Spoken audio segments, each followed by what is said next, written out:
There's a reason commercial aviation became the safest form of mass transportation in human history, and it has less to do with technology than most people assume.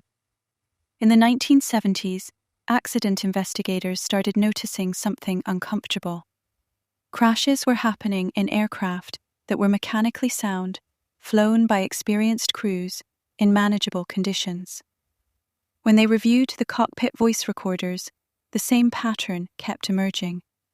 Not equipment failure, communication failure. First officers who saw problems but didn't speak up forcefully enough. Captains whose authority went unchallenged, even when the decision was wrong. Hierarchies so rigid that critical information never reached the person who needed it. What's interesting is that the research which changed this came from NASA. In the late 1970s, NASA identified crew communication as a primary accident factor and developed training to address it directly. United Airlines implemented it system-wide in 1981. The industry followed. Here's where it gets complicated.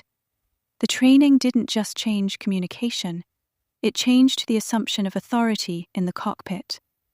Every crew member was trained to speak up, challenge, and use specific language to signal concern without escalating.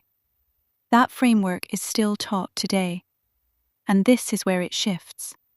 The same model was later adopted by hospital operating rooms, military units, and nuclear facilities.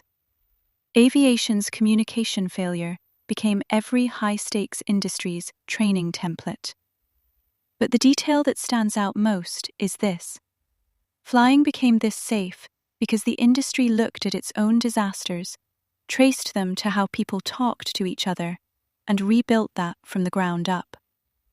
Did you know a NASA communication study is part of why flying is this safe?